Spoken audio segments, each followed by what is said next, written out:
श्री स्वामी समर्थ. जय जय स्वामी समर्थ. नमस्कार मैत्रिणींनो, स्वागत आहे तुम्हा सर्वांचं पुन्हा एकदा माझ्या या नवीन व्हिडिओमध्ये.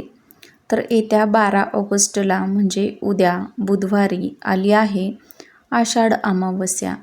या आषाढ अमावस्येला दीप अमावस्या, दर्श अमावस्या म्हणून देखील ओळखलं जातं.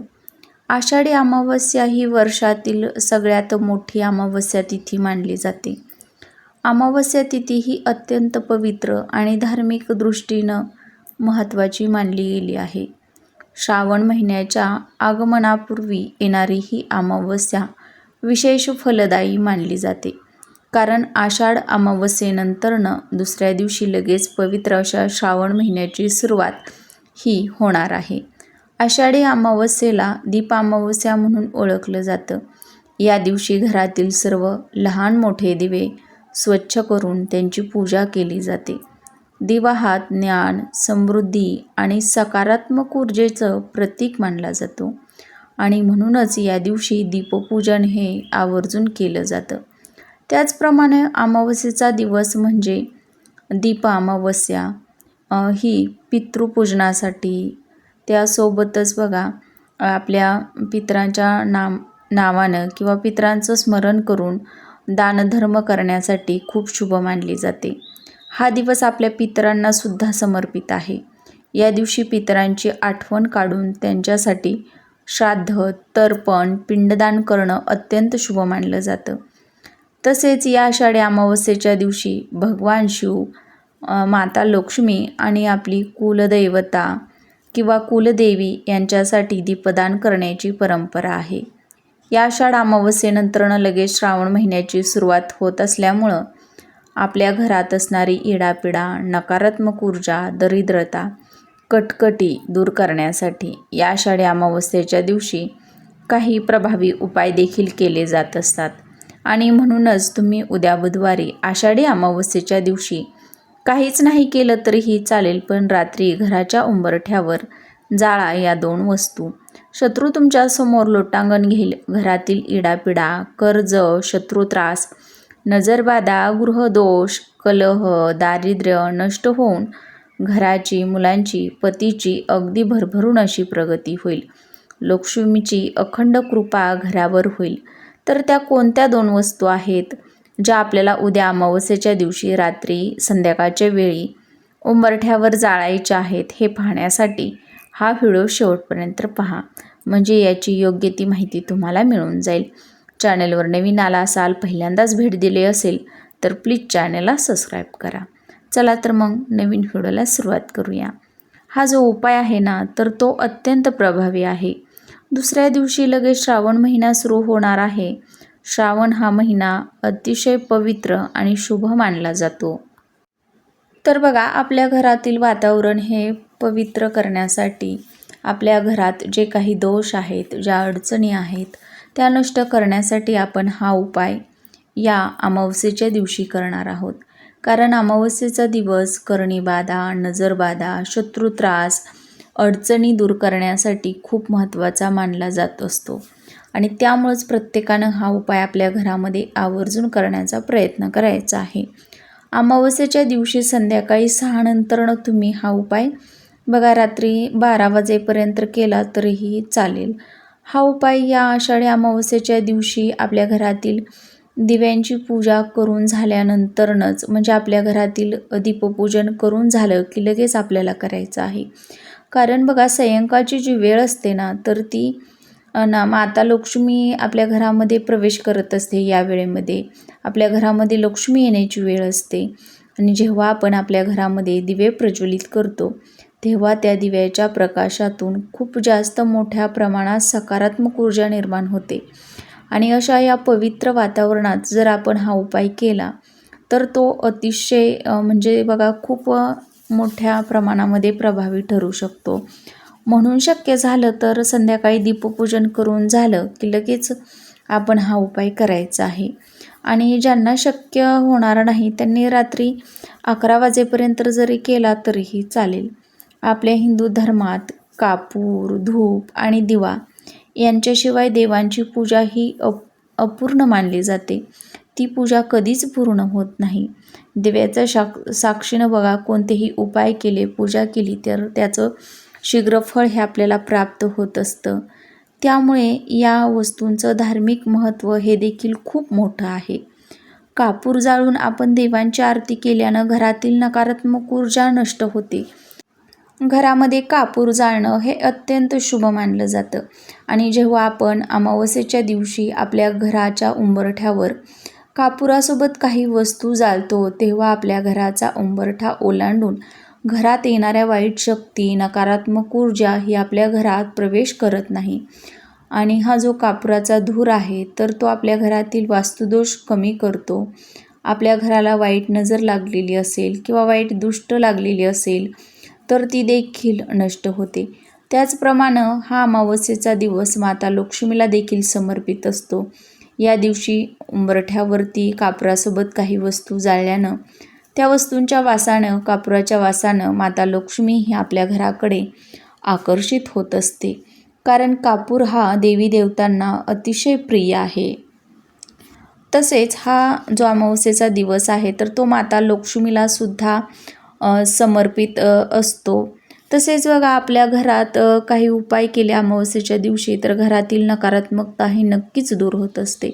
तर घरात वाद असतील, क्लेश जे आहे तर ते संपून घरात आनंदाचं वातावरण निर्माण होतं. घरात कापूर जाळल्यानं वास्तुदोषाचा, पितृदोषाचा प्रभाव हा कमी होत जातो. बाहेरील नकारात्मक ऊर्जा घरात प्रवेश करत नाही. वाईट नजरेपासून, वाईट लोकांपासून, शत्रूंपासून आपल्या कुटुंबाचं नेहमी संरक्षण होतं. त्याचबरोबर बघा जर घरातील लहान मुलं सतत किरकिर करत असतील, चिडचिड करत असतील तर हा उपाय करणं अत्यंत शुभ राहील. जर तुमच्या घरामध्ये सतत वादविवाद, क्लेश, भांडणे होत असतील, घरातील मुलं सतत हट्टीपणा, चिडचिड करत असतील किंवा मुलांना बाहेरची बाधा झालेली असेल, घरात सतत पैशांच्या अडचणी येत असतील, घरात पैसा टिकत नसेल तर हा उपाय तुम्ही आवर्जून या आषाढी अमावस्येच्या दिवशी करायचा आहे. यामुळं अखंड लक्ष्मीची कृपा ही आपल्यावरती राहील. तर हा उपाय आपण संध्याकाळी करायचा आहे. संध्याकाळी बघा म्हणजेच प्रदोष काळामध्ये आपण जेव्हा दीपपूजन करणार आहोत तर त्यावेळी आपल्याला हा उपाय करायचा आहे. पण उद्या सकाळी आपल्याला ब्रह्ममुहूर्तावर लवकर उठायचं आहे, स्वच्छ स्नान करायचं आहे. त्यासोबतच बघा आपल्या उंबरठ्यावरती हळदीचं पाणी शिंपडून घ्यायचं आहे, उंबरठा स्वच्छ पुसून घ्यायचा आहे. उंबरठ्यावरती बघा हळदीचं लेपन करायचं आहे. हळदीचं लेपन बघा कसं करायचं तर थोडंसं गंगाजल किंवा गोमूत्र आणि हळद मिक्स करून याचं लेपन करायचं. उंबरठ्यावरती, मुख्य दरवाजावरती एक स्वस्तिक काढायचं कुंकानं. त्यासोबतच उंबरठ्यावरती अष्टलक्ष्मीचं चिन्ह जे आहे तर ते सुद्धा काढायचं आहे. अष्टलक्ष्मीचं प्रतीक काढणं या दिवशी अत्यंत शुभ मानलं जातं. ते तुम्ही उंबरठ्यावरती काढायचं आहे. उंबरठ्याची पूजा करायची आहे, धूपदीप अगरबत्ती वाळून घ्यायची आहे. अशा पद्धतीनं आपल्याला सकाळी करायचं आहे. आणि संध्याकाळी आपल्या घरामध्ये बघा जे दीपपूजन आपण करणार आहे तर ते दीपपूजन केल्यानंतरच आपल्याला हा जो उपाय आहे तर तो करायचा आहे. तर सर्वात अगोदर संध्याकाळी काय करायचं आहे, देवघरातील दिवा हा आपल्याला लावून घ्यायचा आहे. धूप अगरबत्ती लावायची आहे.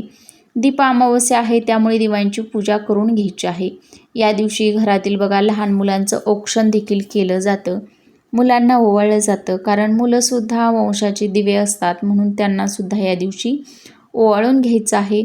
या दिवशी बघा घरात कणकेचे 5 किंवा 11 दिवे बनवायचे आहेत. गोड असे बघा थोडंसं गव्हाचं पीठ घ्यायचं आहे, त्यामध्ये थोडंसं गुळाचं पाणी मिक्स करायचं आणि हे मळून व्यवस्थित दिवे बनवून घ्यायचे. नंतरनं हे दिवे आपल्याला वाफवून घ्यायचे आहेत.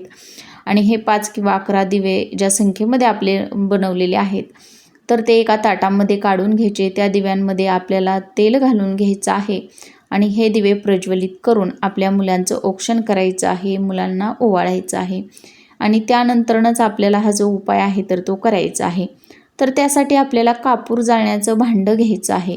बघा कापूर जाळण्याचं जर भांडं तुमच्याकडे असेल तर ते घ्या किंवा मग अगदीच एखादी मातीची आकारानं मोठी अशी पंती जरी घेतली तरीही चालेल.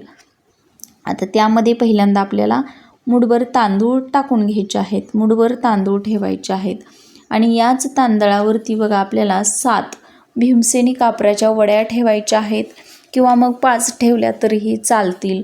जर भीमसेनी कापूर नसेल तर तुम्ही मग इतर कोणताही कापूर जो तुमच्या घरामध्ये आहे तर तो घेतला तरीही चालेल.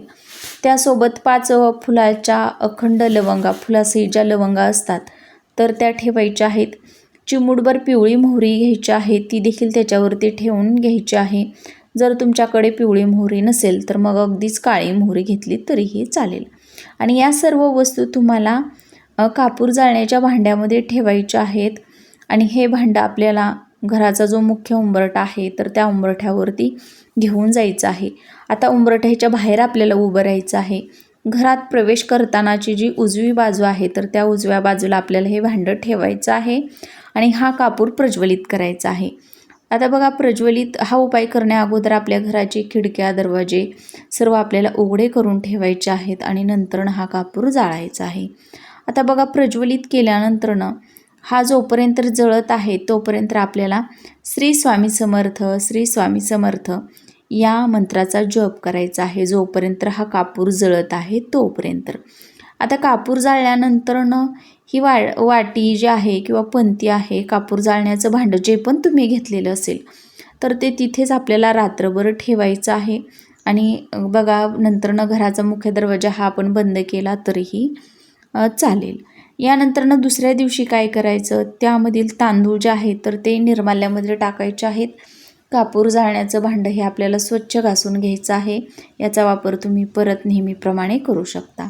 तर ही जे काही उपाय असतात छोटे मोठे, तर ते जर आपण अशा खास तिथींना केले, विशिष्ट तिथींना केलं तर त्याचं जे अतिशय प्रभावी ठरणार असतात बघा.